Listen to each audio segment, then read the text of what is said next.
Hey guys, what's up? Today, I'm gonna tell you the hard truth about sales.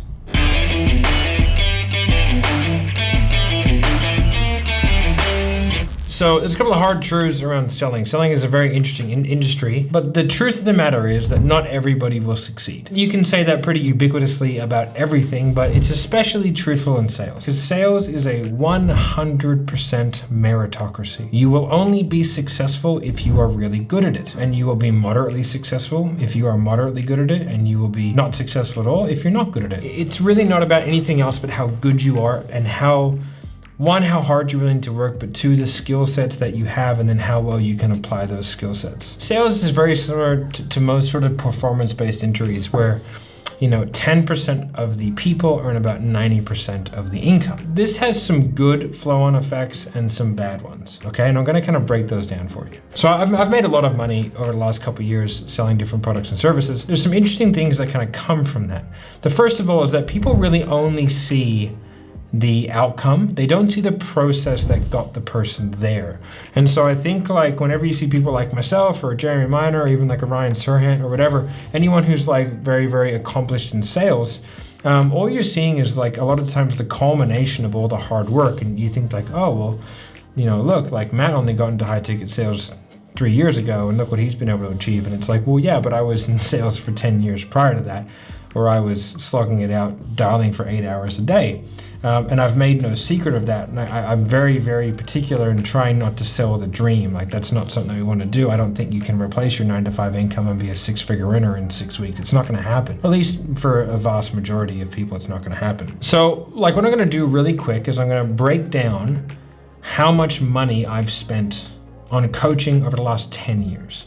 And the number is $284,000. So I added up all the coaching programs that I've done over the last 10 years and I worked up to $284,000. Okay, so now if we take a look at that and we do it over a 10-year basis and we draw the line, it's about $28,000 a year. For the last 10 years, every single year, I've spent $28,000 a year on coaching. Now, I was basically broke until 3 years ago, probably even 2 years ago, to be honest. So that's $224,000 of the 280 that I have spent on coaching, where essentially I had no business buying those programs. I couldn't afford them, essentially. For the most part, like that's the part of the process that people don't see, like me making incredibly uncomfortable decisions and working, 8-9 hours a day just dialing, and spending a massive chunk of my income on coaching courses to get better.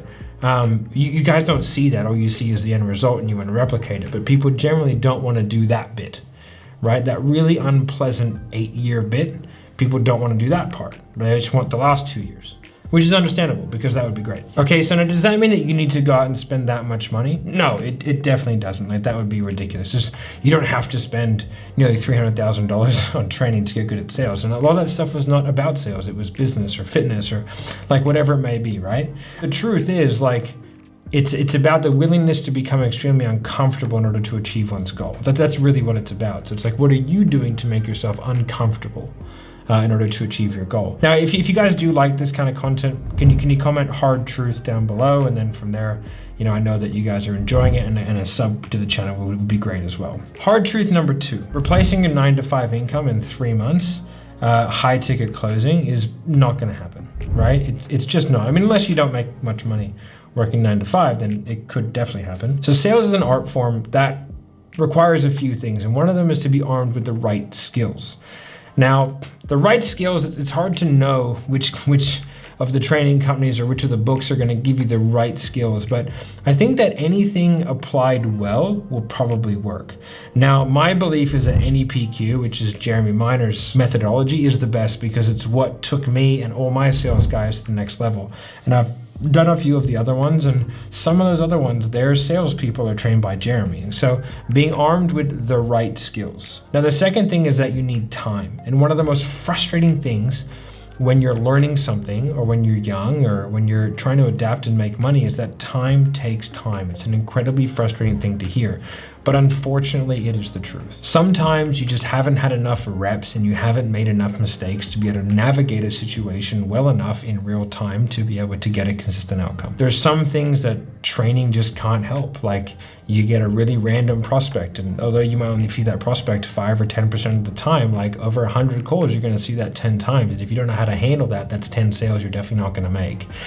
But they're sort of odd occasions, so training for that is weird, but you just all of a sudden, after you've done it 30 or 40 times, you just understand. Now, in order to do that, you'd have to have thousands of calls. So it's just kind of the way it is. Unfortunately, time takes time. I'll give you an example. I failed my first sniper course, right? Sniper course, a lot of people fail. About 40 or 50% of snipers fail their first course. It's a really difficult course that's designed to fail. The point is, like, we all have struggles, and, I think overcoming and perseverance is a great thing to have, and just because you fail at something doesn't mean that you stop doing it. I think one of the weird things about sales is like there's a constant carrot being dangled, because like you might have someone in your account that's crushing it, making 30 or 50 or whatever, how much money they're making per month, and you're sitting there making 2 or 3 and you're just frustrated. Why? So there's like a constant carrot being dangled. And that doesn't mean that you can get the carrot. Yes, you definitely can, but you don't know what that other person who's done that has done. You don't understand what their process has been until you really ask them about it. And maybe they've done things that you're just unwilling to do, and that is fair enough. But also, like, I don't think comparing yourself to other people is very useful. I tell people all the time, comparison is the thief of joy. It's just, if I've been in sales for 10 years and you've been in sales for 2 and you compare yourself to my numbers, it's ridiculous. Like, I've been doing it for longer. I should be better than you. If I'm not, then if you're doing better than me, then I need to have a good hard look at myself type thing, right? So you wouldn't walk into a gym, put 200 kilos on a bench press, and then be angry when you couldn't lift it because somebody else was lifting it. Like, you just wouldn't do that. But for some reason, people think that they should be able to walk into a sales position and crush it day one. I know that would be great, but again, we don't live in the, fairy tale of unicorns and rainbows. Like, comparison is the thief of joy. Again, comment hard truth if any of this is resonating with you. But point number 3, a lot of the people watching this right now in 12 months won't be in sales, right? There's a very, very high turnover rate in sales, and the reason is because it is a meritocracy. And I think people forget that. You're only paid on performance, and you're only paid on how much money you can make the business. That's it. That's your only metric. Right? Culture, you can be a fantastic cultural fit. If you can't make the business money, then you do not deserve to get paid anything, because that is your job. Your job is to make the business money. That's one reason why people, I think, are sort of chewed up and spit out sales. Also, a lot of people generally are very bad at managing salespeople, which is why at Sales Sniper we have an entire product, which is just us managing sales reps, right? Management, training, systemization of sales processes and sales reps to make sure that we keep the good ones long term, and to make sure that there's a process in place where those salespeople can actually be successful. Right? But at the end of the day, if someone's a savage, they're going to be successful no matter what system, no matter what management they're in. But some of the people who are kind of mid-tier, they might really struggle and they might be held back by a system. Now, yeah, like, I want to be really clear. Like, I never had to worry about that as a sales rep because I was very good. And so, like, the systems didn't really matter. But bad sales managers can create poor team performance for sure. Those are like the 3 hard truths of sales. And sometimes, this isn't the funnest video to watch or the funnest videos to make, but I think it's really important that we understand that sales is a very difficult place to make money, because again, it's performance. Basically, it's the athlete division of business. If LeBron James wasn't putting up crazy numbers, he wouldn't get paid the money that he is. We just have to remember it in that way. And it's like, what are the things that make great athletes great? What are the things that make great salespeople great? And they're very, very similar. And what are the things that make a mediocre salesperson and a mediocre team player?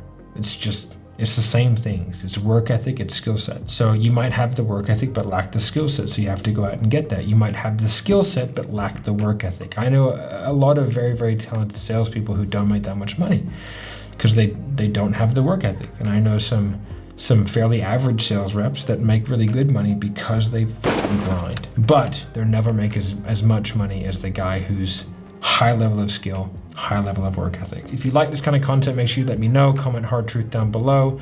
If you like the channel, make sure you subscribe to it. If you like the video, make sure you hit the like button, and make sure to go over to our Facebook group, the closing code, okay, where you can get more kind of good content. We have exclusive content going only into that group, which is actually a lot of the time taken from my one-on-one sales coaching calls. All right, guys, thank you very much, and I'll see you in the next video. Bye.